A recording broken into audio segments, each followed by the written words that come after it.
Una esperanzadora música comenzaba a sonar en nuestra querida SEAT hace ahora 40 años. Hacía su aparición un moderno automóvil medio de tracción delantera y enfoque familiar, con una línea muy aerodinámica y atrevida, que sin embargo escondía una técnica ya conocida.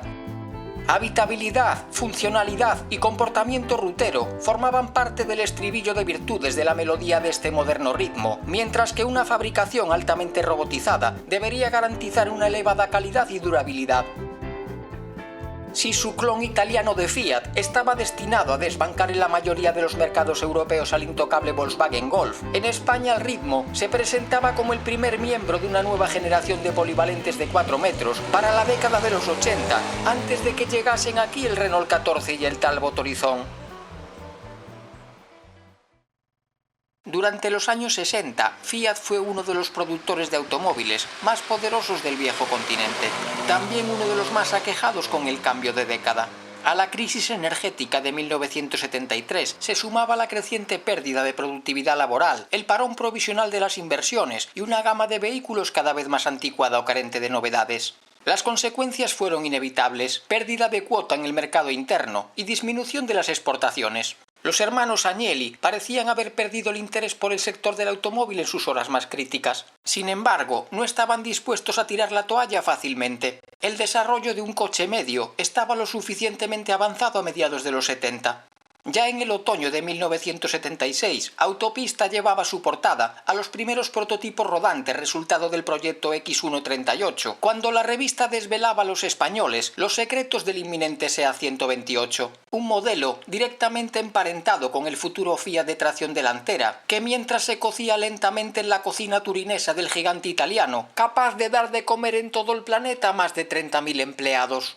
Era obvio que para relanzar la marca en una época de gran recesión y competitividad no era suficiente con cancelar los planes fallidos, como el que supuso la aparición de los grandes 130 de 6 cilindros, o simplemente rejuvenecer al exitoso 127 o a los discretos 131 y 132 de tracción trasera. El nuevo replanteamiento del grupo exigía que los recursos financieros se concentrasen en la creación de un moderno vehículo de gran difusión que permitiese a Fiat volver por sus fueros.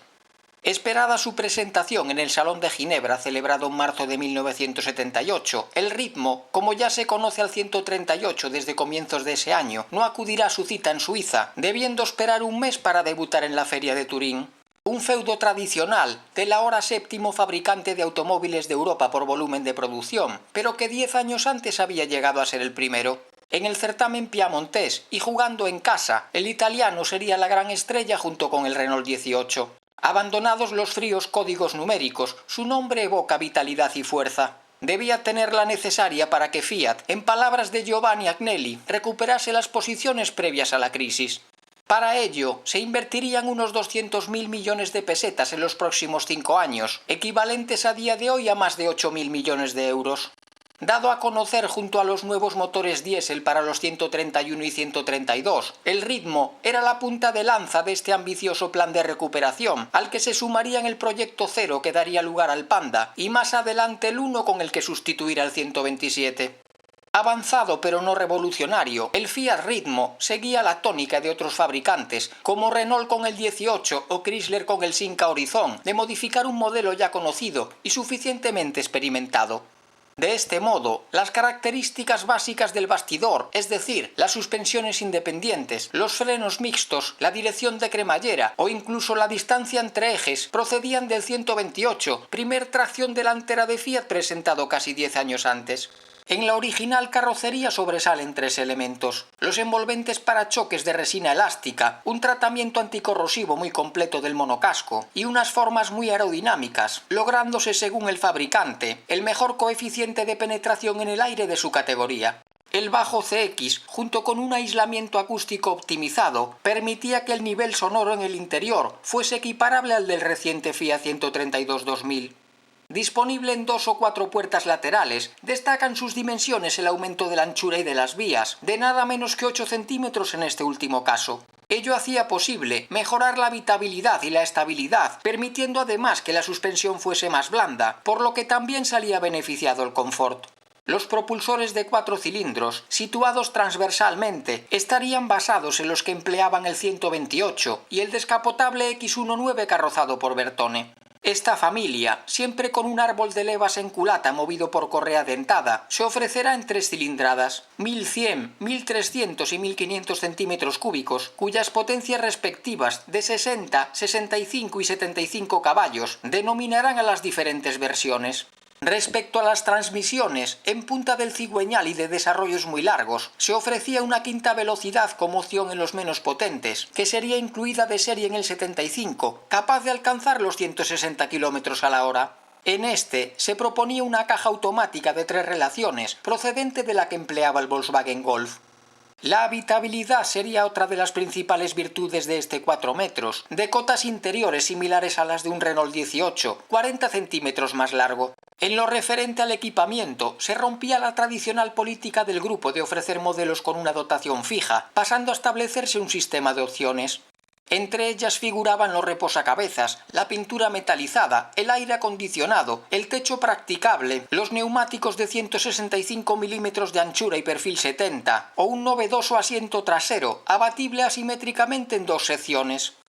Aunque la principal innovación técnica estaría relacionada con su fabricación, altamente robotizada gracias a la implantación del RoboGate, un sistema de soldadura automatizada, con plataformas autoguiadas y control computerizado. Desarrollado por Comau, una filial de la propia Fiat, este ingenio se caracteriza por una gran flexibilidad operativa, al poderse producir hasta 4 modelos distintos en la misma instalación, mientras que la calidad se veía beneficiada, ya que se multiplicaban los controles electrónicos. Fabricado en la planta de Ribalta, a las afueras de Turín, la cadencia estimada de ensamblaje del ritmo sería de unas 2000 unidades al día durante 1979.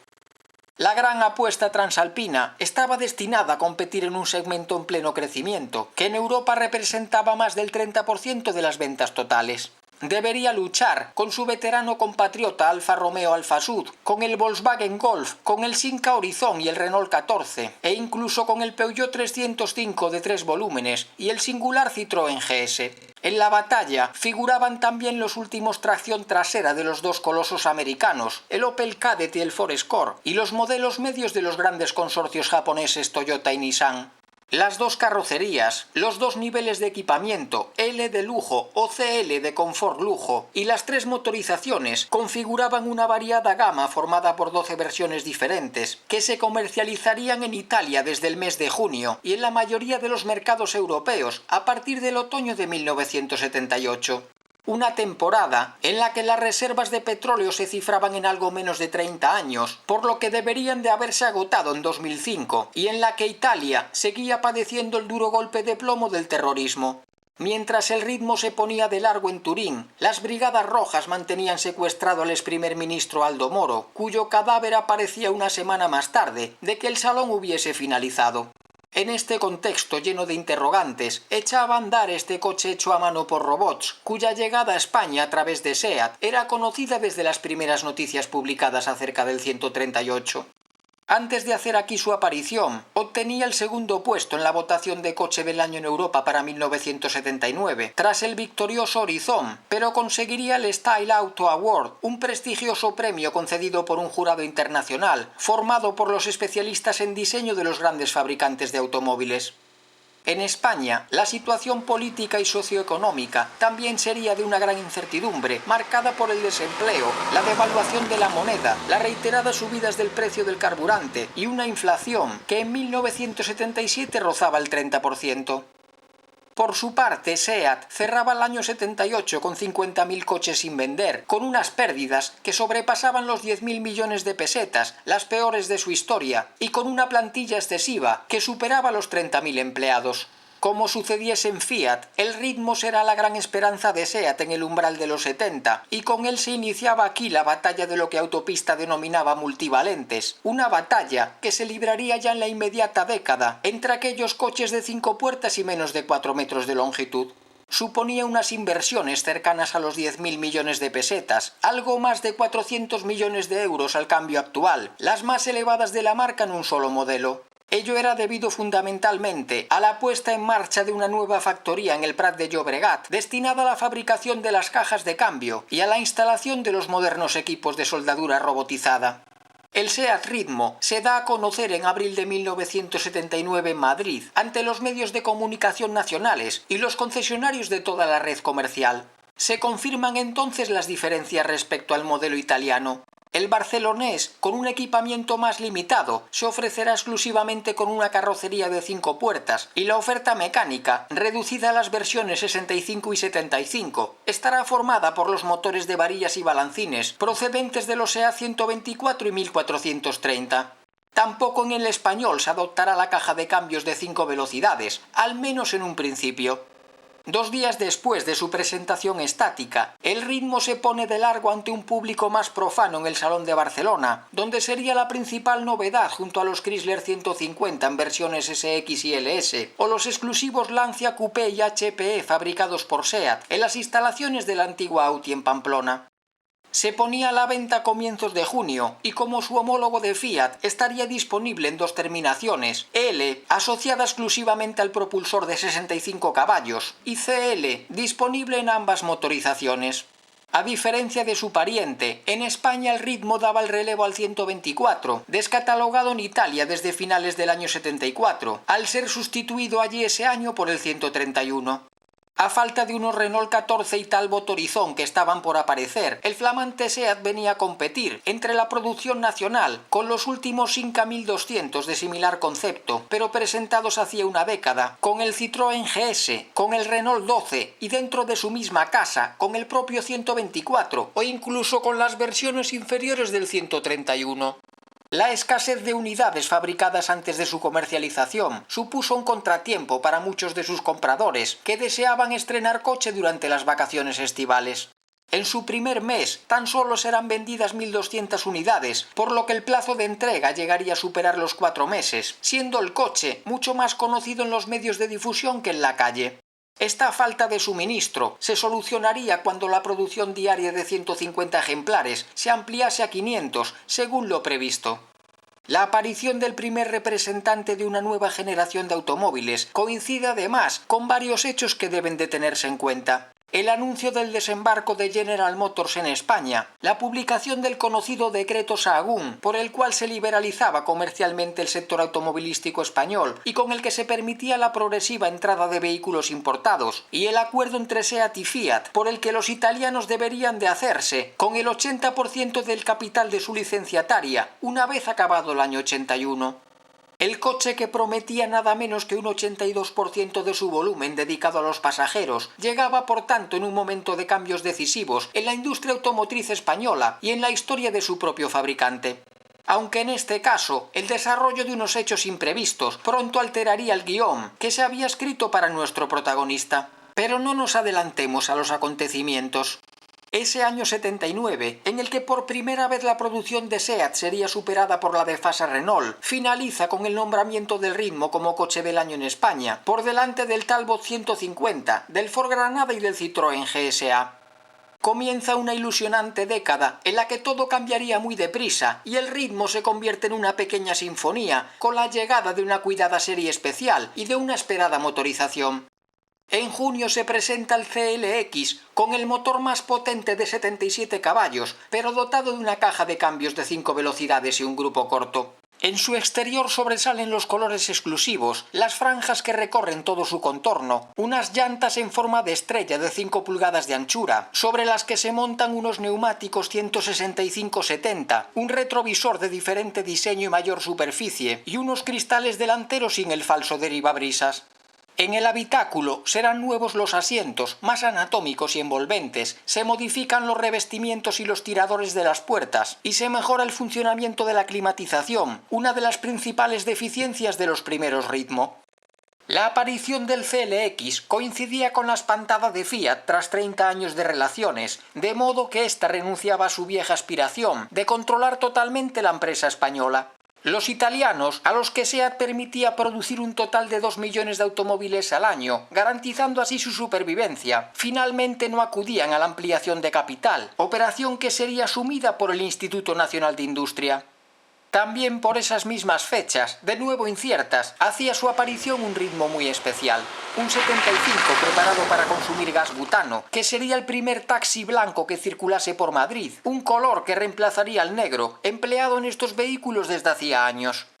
Y es que en España todavía no se comercializaba el ritmo alimentado por gasóleo, dado a conocer por Fiat a comienzos de ese año 80, junto con el pequeño Panda. Para competir con el Golf 1500 diésel, equipaba un motor diseñado por la propia marca, a partir del doble árbol de gasolina de 1800 centímetros cúbicos, y se sumaba a los Sofin de 2 litros y 2 litros y medio del mismo ciclo. Tan interesante y moderno propulsor sería adoptado por SEAT a partir del mes de noviembre, y suponía en España una pequeña revolución y una arriesgada apuesta. Y es que este ritmo pasaría a la historia por ser el primer diésel ligero de nuestro mercado, el primer coche medio en el que se instalase un motor de este tipo, ya que hasta entonces estas mecánicas ocupaban el vano, dentro de la producción propia, de los Peugeot 505, de los grandes Talbot de 2 litros, antes Chrysler, y de los SEAT 131 y 132. Este diésel pesaba unos 100 kilos más que su homólogo de gasolina, calzaba ruedas de 155 milímetros y disponía de serie de caja de 5 velocidades. Se diferenciaría de los de motor Otto por una calandra con rejillas de ventilación a todo lo ancho, y sería comercializado también en versiones L y CL. En este último, el cuenta revoluciones se reemplazaba por un reloj horario, mientras que el reloj digital cedía a su vez su sitio a un manómetro de la presión del aceite. Se tomaban también algunos elementos vistos ya en el CLX, como los asientos, los guarnecidos de las puertas en tela o el retrovisor exterior, algo que también sucedería en las versiones alimentadas mediante gasolina, de entre las que desaparecía el 75CL. Con esta oportuna gama, este peso medio estaba en condiciones de enfrentarse en un mercado cada vez más exigente, a los que serían sus más temibles rivales, aparecidos en los concesionarios durante el transcurso de 1980. El Renault 14, el Talbot Horizon y el SEAT Ritmo se disputarían cada año y en plena crisis unos 200.000 posibles clientes de entre 30 y 45 años. Preferentemente familias de 3 a 5 miembros, con unos ingresos medios mensuales de unas 100.000 pesetas. Tanto en el año 80 como en el 81, el SEAT sería el coche más demandado del trío, llegando a ocupar en esta última temporada la tercera posición en el ranking de ventas nacional, tras el Renault 5 y el Ford Fiesta. En octubre de 1981, el CLX es sometido a una notable actualización, sobre todo en su interior. Su apariencia externa será la misma que la del ritmo super italiano, al incorporarse unas llantas de 14 pulgadas de diámetro y 5,5 de garganta. Mecánicamente, lo más destacado es la adopción de un grupo más largo, instalado con la intención de reducir los consumos, a lo que también contribuirían los neumáticos Pirelli P8 de baja resistencia a la rodadura. Al igual que el Fiat, el habitáculo dispondrá de un salpicadero de líneas más modernas y envolventes. El cuadro de mando será de mayor tamaño y en él se incluye un check control de 9 funciones y un cronómetro. Pensando en la comodidad, el volante, de diferente forma, podrá regularse en altura y los asientos, más amplios y confortables, incorporarán unos reposacabezas más eficaces. Se vuelven a rediseñar también tanto los revestimientos como los apoyabrazos de las puertas, disponiéndose en las delanteras de levalunas accionados eléctricamente. Con la marcha de Fiat, su posterior y difícil divorcio de SEAT y la búsqueda de esta última de un nuevo novio al que arrimarse por conveniencia, era de suponer que los ecos de este ritmo sonasen cada vez más y más lejanos. Aún así, en marzo del año 82 se lanzaba el Crono 100, el ritmo más potente de cuantos se fabricarían en España. Su acabado se correspondería con el del CLX, pero se caracterizaría por sus colores específicos, por los bajos de la carrocería pintados en negro mate, por sus 4 aletines en los pasos de las ruedas y por una tapicería exclusiva de tipo escocés. Gracias al motor de doble árbol y 95 caballos, estrenado en los 1430 Especial 1600, los célebres FU y a un cambio de desarrollos cortos, el Crono se convertía en un sucedáneo de los ritmo Abarth producidos en Italia. Pero el canto del cisne de este multivalente permanecería en las listas de ventas tan solo unos meses. La aparición en junio del Ronda, derivado suyo pero más convencional, sería necesaria para diferenciar lo suficiente al SEAT del modelo italiano y suponía el cese de la producción de nuestro invitado en España. En su país de origen, sin embargo, el Fiat sobreviviría 6 años más, hasta que en 1988 sería sustituido por el tipo. La música de nuestro ritmo había sido mucho más breve y más triste.